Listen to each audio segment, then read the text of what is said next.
Hello everyone, I'm Paul and today we're solving problem 1339, maximum product of splitted binary tree. This is an interesting medium problem, so here I will show you how to solve it efficiently. We are given the root of a binary tree and we need to remove exactly one edge such that the product of the sums of the subtrees is maximized. If we are given this root, this is the visual representation of our binary tree, and we need to remove exactly one edge. If we decide to remove this one, now we have these two subtrees, and the sum of this subtree is 5 plus 4 plus 2, meaning 11. The sum of this subtree is 6 plus 3 plus 1, meaning 10. If we do 11 times 10, this is 110. And this is the maximum result that we can get, so we return this. Maybe you are thinking about removing one edge, iterating every node, computing the result, then removing another edge, iterating every node, computing the result, then removing another edge, and so on. As you can see, this is very inefficient. We need to think about something else. As you may guess, here we will use a DFS, and more specifically, we are using a post-order DFS.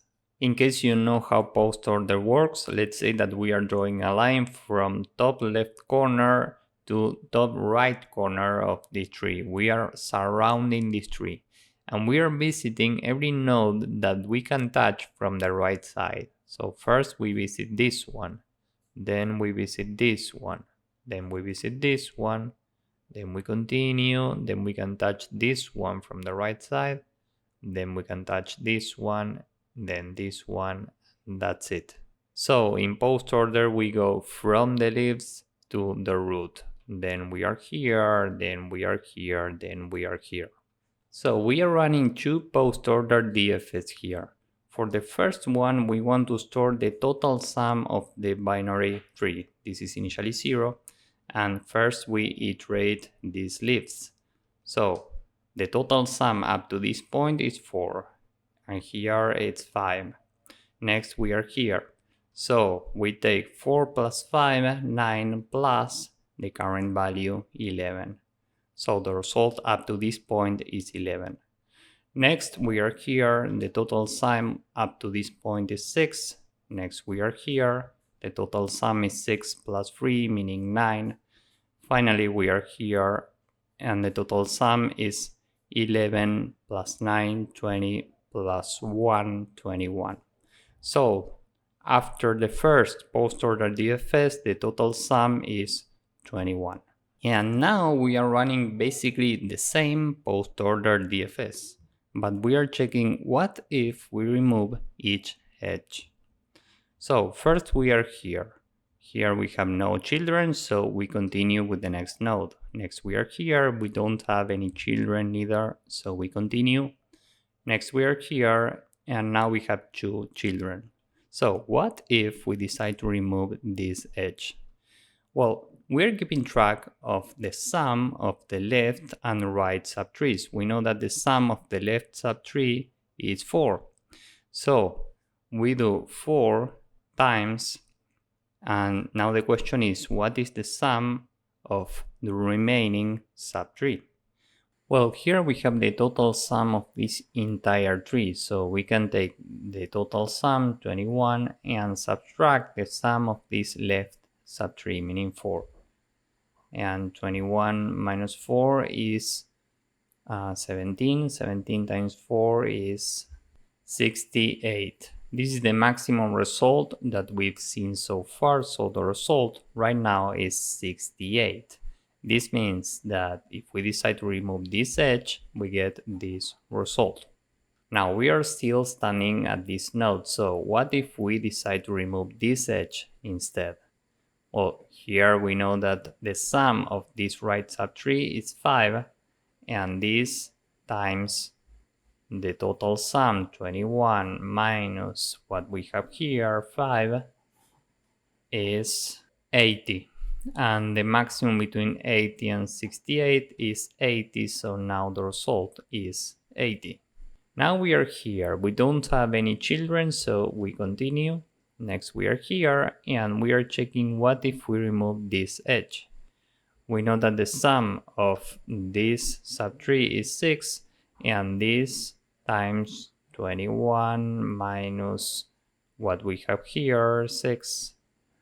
This is 15 times 6.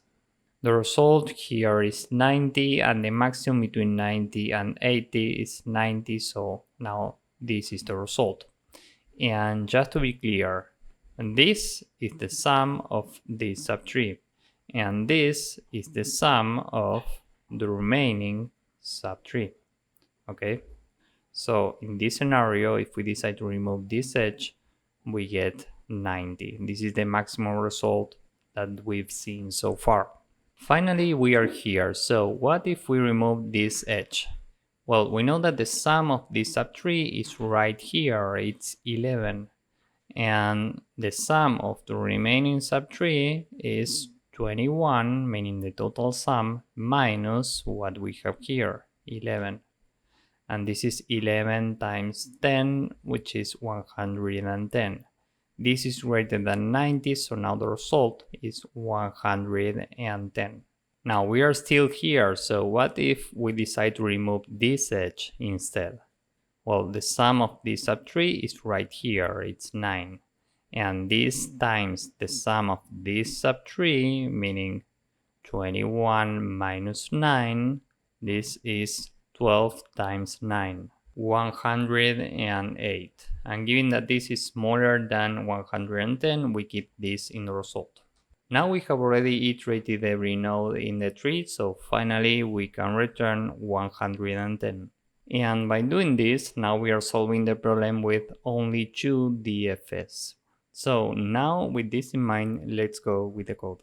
We are given this initially, so we can remove these comments, and we are building a function to get the total sum of the tree. This takes a node, and the base case is if not node, we just return 0. Else, we say left is get total with node.left, and we are doing the same for right. So this is R and this is right. And finally, we return left plus right plus the current value. So we are doing something very similar for the second post-order DFS. So we can just copy this, and we are calling this second DFS test edges. The base case is the same, and here we use the corresponding name of the function. This is basically the same. And remember that in post order, we first run the recursive calls and then we do whatever we need to do in this function. In this case, we want to store the maximum possible result. So the result self.res is the maximum between what we already have here and left times total minus left, meaning the remaining sub 3. And the same for the right sub 3, so R times total minus R. So now with these two functions, we can say self.res is initially 0 and total is get total with root. And now for the second DFS, we call test edges with the root also. And now after this, we will get the result. So we can return self.res modulo. Remember that we have a mod value. This is in the problem description. And this is 10 to the power of 9 plus 7. So this is the entire code. Now let's submit this. As you can see, this works and it's very efficient. Here, time and space complexity is big O of n. We are iterating every node 2 times. And here you could use only one function, but I'm using 2 because I think this is more readable. So this is it for this problem. If you found this useful, please drop a like, subscribe, and see you in the next one. Bye bye.